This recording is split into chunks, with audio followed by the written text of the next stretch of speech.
সকলকে আমার আনন্দিত জয়গুরু।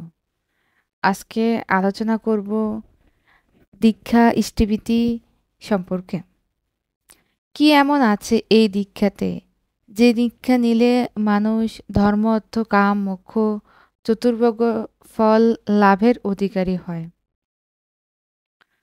আপনারা জানেন যে সৎসঙ্গের দীক্ষায় একটা মানুষ যদি অনুপ্রাণিত হয়ে অনুরক্ত হয়ে ঠাকুরকে মন প্রাণ ঢেলে তাকে অনুসরণ করে, তো এই জীবনে তার কিছু অপারগতা থাকে না। অর্থাৎ ধর্ম অর্থ কাম মোক্ষ চতুর্বর্গ ফলের লাভের অধিকারী হয়ই হয়।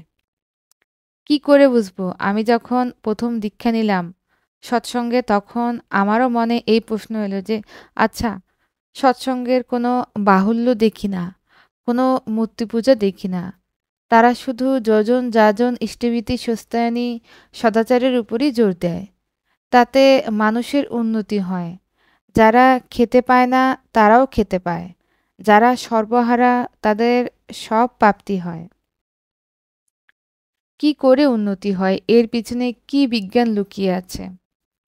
আবার এক শ্রেণীর মানুষ যারা নিজের চতুরতা বিদ্যা ব্যবসায় বা নেতা মন্ত্রী প্রচুর অর্থ ইনকাম করেছে, সমাজে প্রতিষ্ঠিত উচ্চশিক্ষিত, তারা তো দীক্ষা নেয়নি।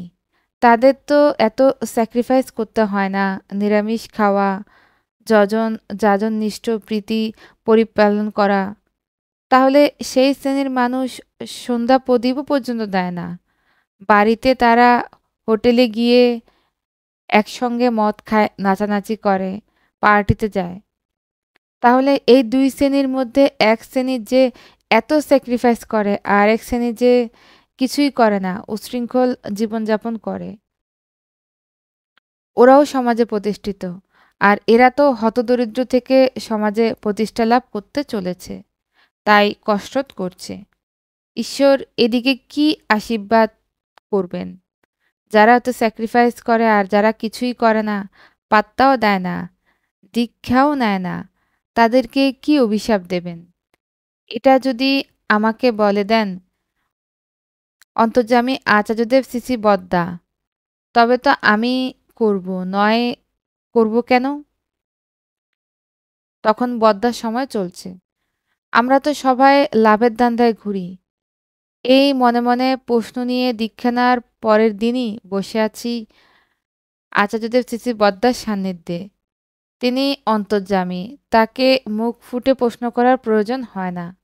তিনি মনের সব কথা বুঝতে পারেন আর ঠিক ঠিক সেইভাবেই উত্তর দেন।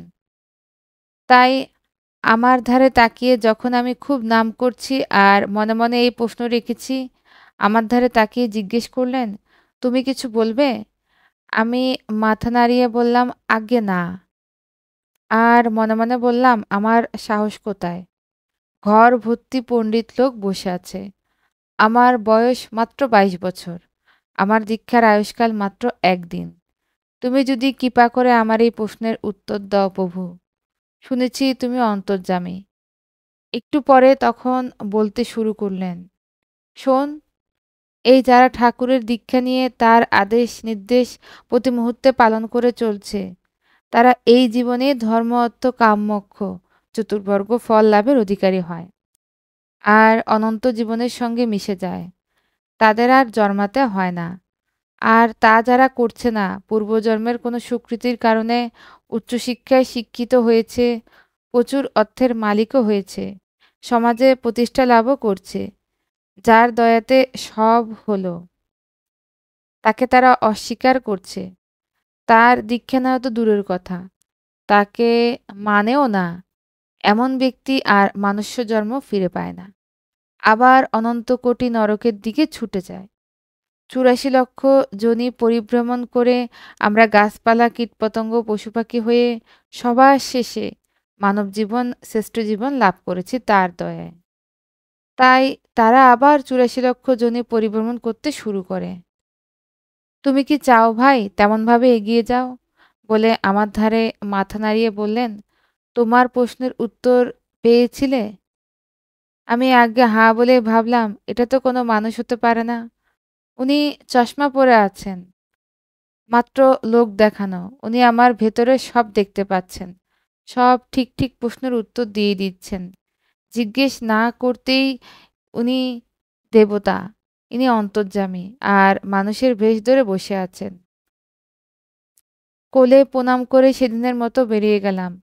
ঘর থেকে পরবর্তীতে আবার মাথায় প্রশ্ন নিয়ে আসতাম। এইভাবে প্রতি সপ্তাহে সেখানে বসার নেশা পেয়ে বসল। আমাকে এই কথাটা কিছুদিন পরে আমরা জানতে পারলাম যে মহারাষ্ট্রের ২ বন্ধু থাকত। তারা ছোটবেলা থেকে একে অপরের পরিপূরক। একটা সাইকেলে দুজনে স্কুলে যেত। একটা সাইকেলেই দুজনে বেড়াতে যেত। হাত ঘাড় ধরে, ধরে তারা হাঁটত। তাদের ধীরে, ধীরে বড় হয়ে উঠল। ম্যাট্রিক পাশ করল, আইএ পাশ করল, বিএ পাশ করল। ২ বন্ধু বলল, "আমরা দুজনে একটা ব্যবসা করব একসঙ্গে।" "কি ব্যবসা করা যায় বন্ধু?" "তাহলে এক কাজ কর না, কাপড়ের ব্যবসা করব।" তাই গাঁটে করে হাট থেকে সস্তায় ডজন করে কাপড় কিনে নিয়ে যায় বাচ্চাদের মায়েদের জন্য। সেই রেডিমেড পোশাকগুলো গাঁট করে ওই সাইকেলের পিছনে ক্যারিয়ারে চেপে নেয়। আর ২ বন্ধু হেঁটে, হেঁটে গ্রামে, গ্রামে ফেরি করে "কাপড় নেবে গো, কাপড় নেবে গো" এভাবে বলে বিক্রি করে। কাপড় বলে বিক্রি করে মোটামুটি বিক্রি হয়ে ব্যবসা চলে। যা ব্যবসা লাভ হতো ২ বন্ধু ভাগ করে নিত। কখনো মতানৈক্য হয়নি, কখনো পয়সা বাটোয়ারা নিয়ে অবিশ্বাস সৃষ্টি হয়নি। সোজা সরল ২ বন্ধু। একদিন শীতকাল, ভাবল এখন তো আর গৃহসবকালের কাপড় কিনবে না কেউ, তাই শীতকালের কম্বল, সোয়েটার এইসব গাঁটবন্দি করে নিয়েছে তারা। তারা একটা গ্রামে গেছে। সেই গ্রামে দেখে জীর্ণশীর্ণ একটা ভগ্ন কুটির। সেখানে বৃষ্টি শুরু হয়েছে। শীতের দিনে বৃষ্টির জলে ঘর ভিতরের অনেকটাই জল পড়েছে। আর একটি মা টুকটুক করে কাঁপছে। তার গায়ে দেবার মতো কোনো গরম জামা নেই। সে নিজের কাপড়টা টেনে, টেনে কোনোরকম শরীরটা ঢাকা দিচ্ছে।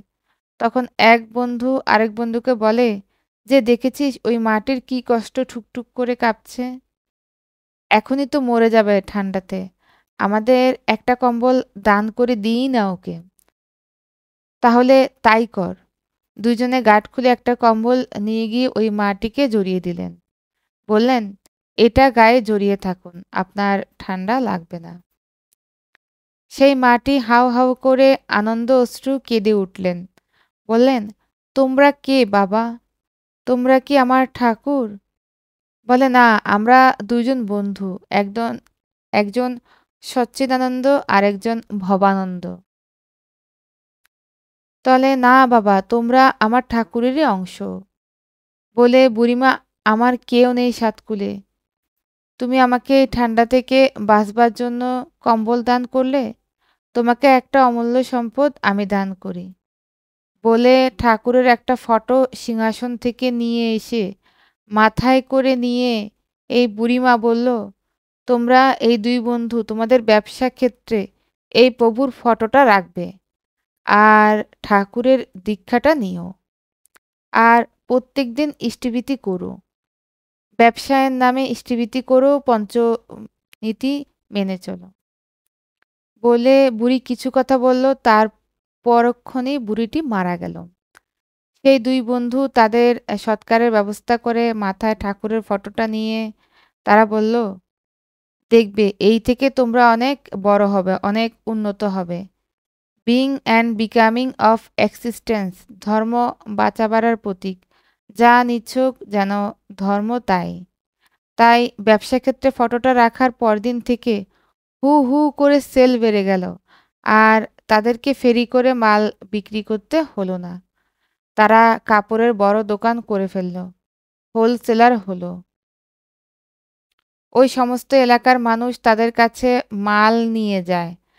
ট্রাকে করে তাদের বিশাল অবস্থা হয়েছে।